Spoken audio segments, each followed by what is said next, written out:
Hello students, आज हम लोग कंटिन्यू करेंगे टॉपिक करंट इलेक्ट्रिसिटी। तो लास्ट लेक्चर तक हम लोगों ने न्यूमेरिकल्स डिस्कस किए Kirchhoff's current law and Kirchhoff's voltage law पे। तो आज हम लोग बहुत इंपॉर्टेंट टॉपिक स्टार्ट करने जा रहे हैं करंट इलेक्ट्रिसिटी का, विच इज पोटेंशियोमीटर। लेकिन ये टॉपिक पढ़ने से पहले हमको कुछ बेसिक्स पता होने चाहिए, ओके, जो कि क्लास 10th में पढ़ाए जाने चाहिए थे या फिर तुमने पढ़ा होगा, ओके। तो ये बेसिक्स के बारे में हम लोग बात कर लेते हैं। तो उसमें आज का हमारा सबसे पहला बेसिक्स वाला जो टॉपिक है that is terminal potential difference and open circuit condition. क्योंकि अगर ये टॉपिक नहीं समझता है ये वाला तो आपको पोटेंशियोमीटर नहीं समझेगा, ओके। तो व्हाट इज दैट थिंग, तो हम लोग चालू करते हैं, ओके। तो अभी हम लोग एक काम करेंगे, एक सर्किट कंसिडर करेंगे जिसमें रेजिस्टेंस है R, इसमें एक बैटरी लगाया जिसका इंटरनल रेजिस्टेंस है स्मॉल r और इसका ईएमएफ है E, ओके। यहां पे एक की लगाई है, ओके, ठीक है। ये सर्किट समझ में आया, की है यहां पे। तो अभी क्या होगा, जैसे ही है ना हम लोग यहां पे की को क्लोज करेंगे तो सर्किट में से करंट फ्लो होना चालू हो जाएगा। और वो कितना करंट फ्लो होगा, I। कितना करंट फ्लो होगा, I। तो मैं यहां पे दो पॉइंट्स कंसीडर करता हूं, ये P और ये Q, ठीक है। P और Q ऐसे मैं दो पॉइंट कंसीडर करता हूं। तो ओम्स लॉ के हिसाब से जो हम लोगों ने क्लास 10th में पढ़ा था, इसके अक्रॉस जो पोटेंशियल डिफरेंस रहेगा, the potential difference across two points in the circuit is known as terminal potential difference. The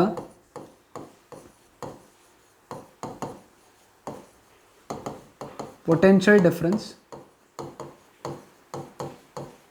across any 2 points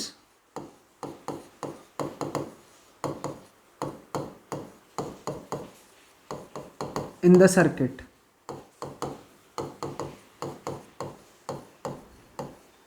is known as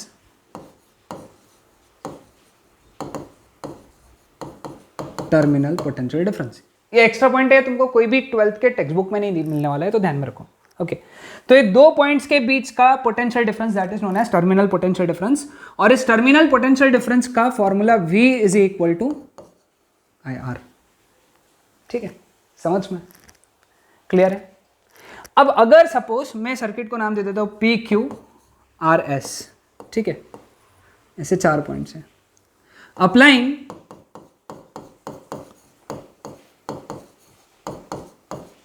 KVL in the loop PQRS loop में हम लोगों ने KVL लगाया, हम जा रहे P2Q, current जा रहा P2Q, तो पोटेंशियल डिफरेंस -IR। फिर हम गए Q2R, कुछ भी नहीं है। R2S में हम जा रहे हैं R2S, करंट भी जा रहा है R2S, तो पोटेंशियल डिफरेंस वापस निगेटिव। फिर I बैटरी का निगेटिव टर्मिनल और पॉजिटिव टर्मिनल, तो बैटरी का EMF plus E that is equal to 0, ठीक है। अब ये -IR की जगह मैं लिख सकता हूं V, तो -V -I small r plus E is equal to 0। तो therefore E is equal to V plus I small r।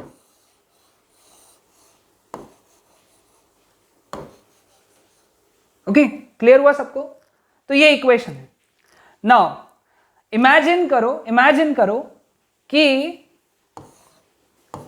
I 0 है, I क्या है, 0, यानी सर्किट ओपन हो गया, ओके। ये सर्किट जो है ये ओपन हो गया मतलब ये कुछ भी नहीं है, ओके। सिर्फ इतना ही है सर्किट। इसको बोलते हैं ओपन सर्किट कंडीशन। क्या बोलते हैं इसको हम लोग, open circuit condition for I is equal to 0, यानी ओपन सर्किट कंडीशन। तो जब I 0 है तो E is equal to V है, ओके। I 0 है, जब I 0 है मतलब ओपन सर्किट कंडीशन है, तो E is equal to V है, ओके। E यानी क्या है, sorry V is equal to E लिख देता हूं, मैं इसको थोड़ा सा चेंज करता हूं, V इज इक्वल टू ई है। ओके, V यानी क्या है, दो पॉइंट के बीच का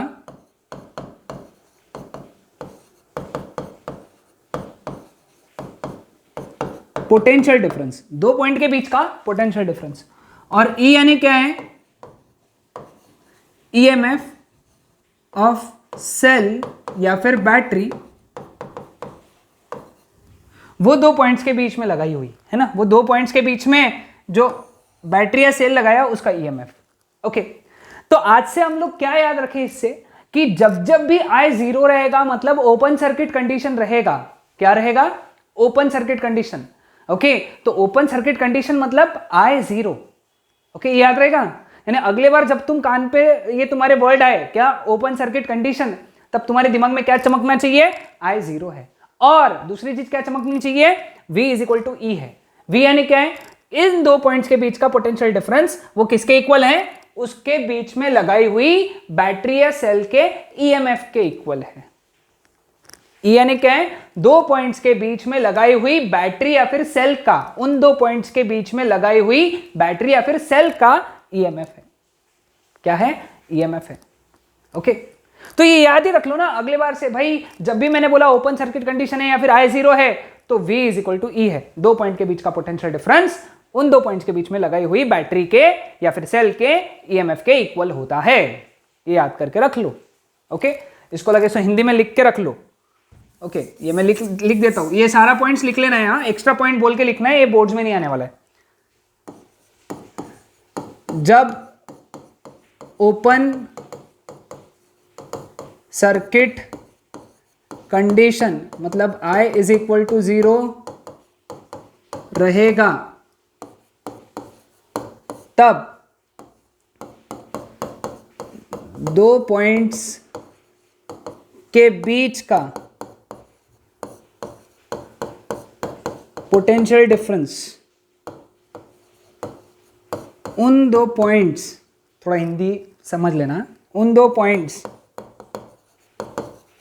के बीच में लगाई हुई ये क्यों लिख रहा हूं हिंदी में, बैटरी या फिर सेल के EMF के इक्वल होगा। जब ओपन सर्किट कंडीशन रहेगा मतलब I इज इक्वल टू 0 रहेगा, तब दो पॉइंट्स के बीच का पोटेंशियल डिफरेंस उन दो पॉइंट्स के बीच में लगाई हुई बैटरी या फिर सेल के EMF के इक्वल होगा। यह हम लोग अभी तक पढ़े। ओके, सभी को क्लियर हुआ ये बेसिक्स? हाँ, ओके। हाँ, अब हमारा टॉपिक चालू होता है विच इज पोटेंशियोमीटर। क्या है ये पोटेंशियोमीटर? ओके, पोटेंशियोमीटर, जब भी कोई चीज के पीछे मीटर लग जाता है तो वो डिवाइस हो जाता है ना। जब भी कोई चीज के पीछे क्या लग जाता है, मीटर, तो वो डिवाइस हो जाता है। जैसे वोल्ट मीटर, पोटेंशियोमीटर। हाँ, वोल्ट मीटर से याद आया, वोल्ट मीटर के बारे में तो सबको पता ही है ना। Volt meter is a device which measures terminal potential difference. अब ये टर्मिनल पोटेंशियल डिफरेंस अभी समझाया था ना, यानी ये जो R में से करंट फ्लो हो रहा था I,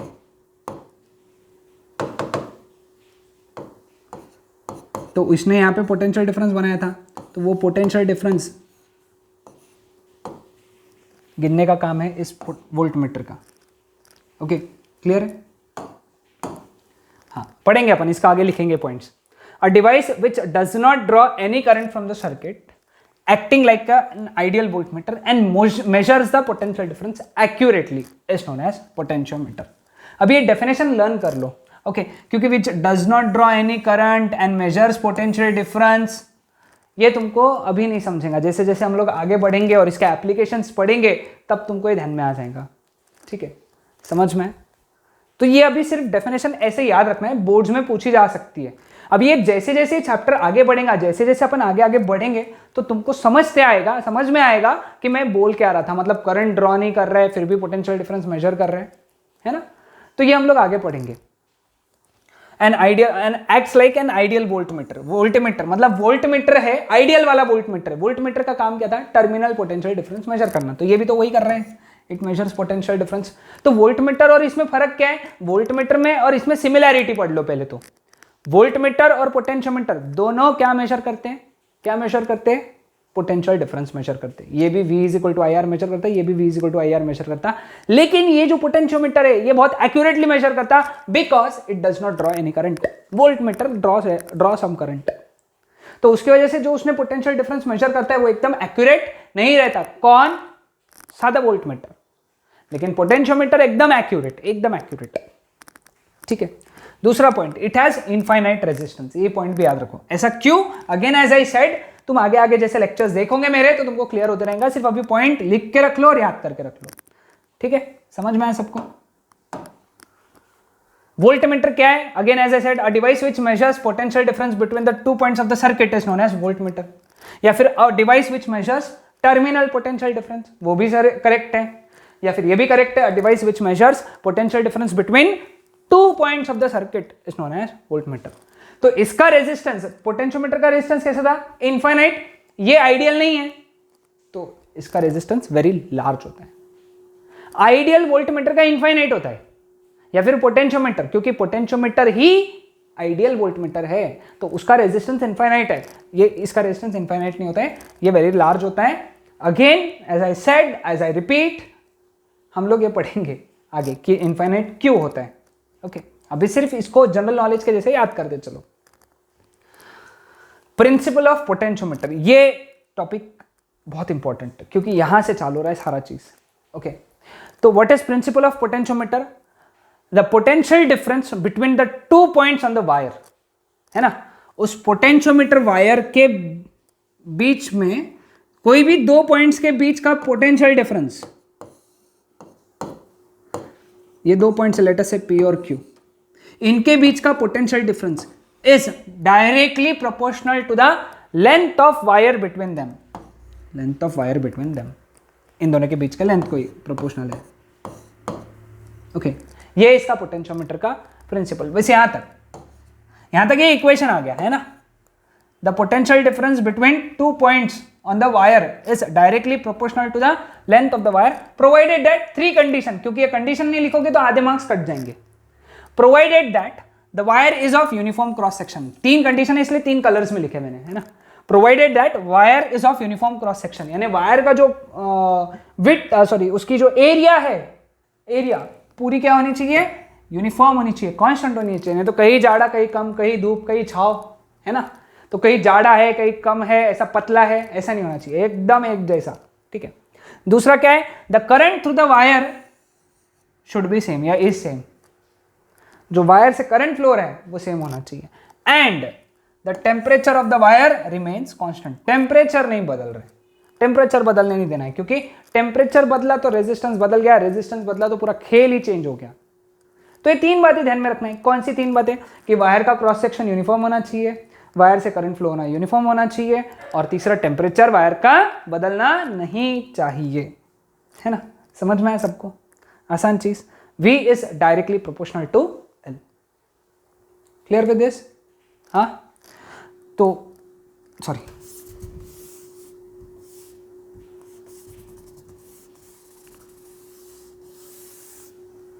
है ना, ये सब हटा देता हूं मैं। अभी देखो, एक काम करो, इमेजिन करो ये पोटेंशियोमीटर वायर है, स्पेशल टाइप का वायर होता है, ये बहुत बड़ा वायर होता है, 2 मीटर से लेके तो 10 मीटर तक के, इतना बड़ा वायर होता है। ठीक है, P और Q, लेट अस से P और Q पोटेंशियोमीटर वायर है। चलो P और Q पोटेंशियोमीटर वायर है ना, इसको थोड़ा जाड़ा बना देंगे अपन। कौन से कलर का? ये ग्रीन कलर का बनाते हैं। ठीक है, इसके अक्रॉस एक बैटरी कनेक्ट किया जिसका EMF है E और इंटरनल रेजिस्टेंस है स्मॉल r। एक की लगाया के,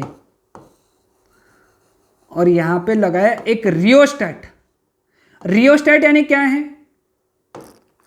रियोस्टैट एक ऐसा डिवाइस है जो करंट को कंट्रोल करेगा। भाई कितना ही करंट फ्लो होना चाहिए, नहीं तो क्या होता है कभी कभी वायर डैमेज हो सकता है, इसलिए रियोस्टैट यूज करते हैं अपन। रियोस्टेट का सिर्फ करंट कंट्रोल करने का काम है, भाई कितना करंट भेजना है उसका काम है रियोस्टेट का, ठीक है, समझ में। Let us say capital R is equal to resistance of potentiometer wire.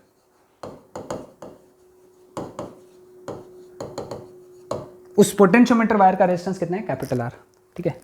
अब इससे करंट फ्लो होने चालू हुआ I, ठीक है। तो I is equal to current, ये लिखने का जरूरत नहीं है, समझना है, लेकिन लिखे तो भी कोई प्रॉब्लम नहीं है, ओके, ये एक्स्ट्रा में लिखना है, लेकिन करंट थ्रू द सर्किट। तो according to Ohm's law let us say RH अभी है नहीं, RH is equal to let us say 0 है, अभी का 0 पकड़ रहे हैं मन, अगर RH रहा तो फिर बाद में कैलकुलेट करेंगे। According to Ohm's law E is equal to I capital R plus I small r which is equal to I bracket में capital R plus small r। तो therefore I is equal to E upon capital R plus small r। समझ गए, ये चीज समझ गए। तो इस सर्किट से फ्लो होने वाला करंट कितना रहेगा, जितना बैटरी का EMF है अपॉन पोटेंशियोमीटर वायर का रेजिस्टेंस अपॉन प्लस उस बैटरी के या फिर सेल का इंटरनल रेजिस्टेंस। स्मॉल r क्या है, इस बैटरी या सेल का इंटरनल रेजिस्टेंस जो प्रॉब्लम में दिया रहेगा, ओके। अब सपोज अगर रेजिस्टेंस लिया तुमने, रियोस्टेट का रेजिस्टेंस कंसीडर किया, तो ये इक्वेशन हो जाएगा E upon capital R plus small r plus RH। अगर ये RH 0 नहीं रहा तो, ठीक है, समझ में आया सबको यहां तक, ओके।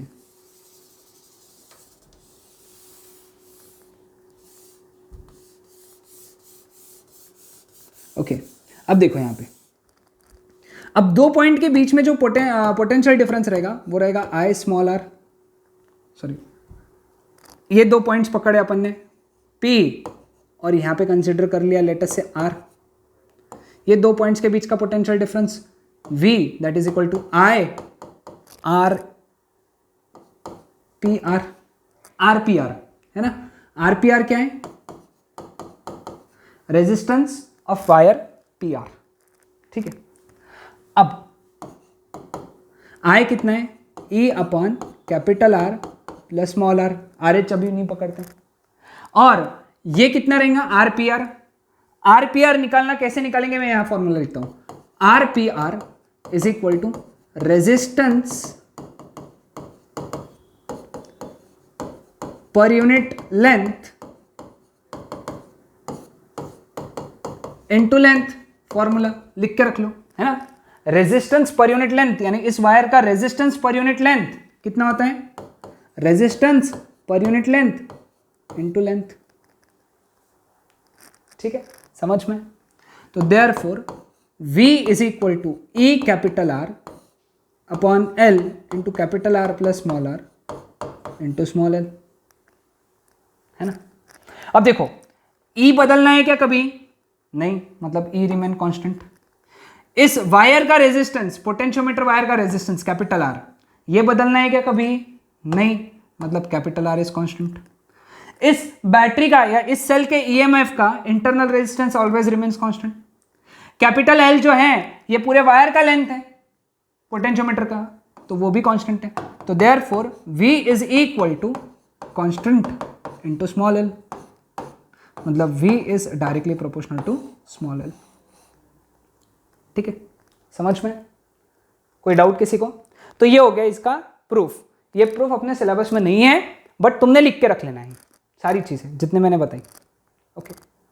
अब यहां से मैं एक चीज और लिख सकता हूं क्या, कि V by L that is equal to constant, ऐसा लिख सकते हैं अपन, है ना। ये यहां से V by L is equal to constant, ये स्टेप अगर नहीं लिखा, अगर ये लिखा तो अब इसको बोलते हैं पोटेंशियल, इसको बोलते हैं लेंथ, पोटेंशियल डिफरेंस पर यूनिट लेंथ, इसका दूसरा नाम है पोटेंशियल ग्रेडियंट। क्या नाम है इसका बेटा, potential gradient, it remains constant. ये हो गया दूसरा स्टेटमेंट पोटेंशियोमीटर वायर का। तो तुम ये भी लिख लोगे, पोटेंशियल ग्रेडियंट इज कांस्टेंट ये भी प्रिंसिपल ऑफ पोटेंशियोमीटर है, इसको सीईटी पॉइंट के लिए लिख के रख लो। Potential gradient is constant. What is potential gradient? Potential gradient यानी क्या रहेगा? इसके बीच का पोटेंशियल डिफरेंस अपॉन इसके बीच का लेंथ, उसको बोलते हैं पोटेंशियल ग्रेडियंट। उन दो पॉइंट्स के बीच का पोटेंशियल डिफरेंस अपॉन उन दो पॉइंट के बीच का लेंथ, दो पॉइंट्स के बीच का पोटेंशियल डिफरेंस अपॉन दो पॉइंट के बीच का लेंथ हो गया पोटेंशियल ग्रेडियंट, और ये क्या रहता है? कांस्टेंट। सो ये हो गए प्रिंसिपल ऑफ पोटेंशियोमीटर। अगले लेक्चर में हम लोग इसके बारे में बहुत डिटेल में बात करेंगे, ओके। और ये समझ के लेंगे कि एक्चुअली पोटेंशियल ग्रेडियंट वगैरह क्या होता है और उसको कैसे यूज करना है अपने सिलेबस में, सॉरी अपने न्यूमेरिकल्स में, ओके। तब तक ये सारी चीजें लिख के रख लो, वो बहुत हमको नेक्स्ट लेक्चर में काम में आने वाली है, ओके। That's it.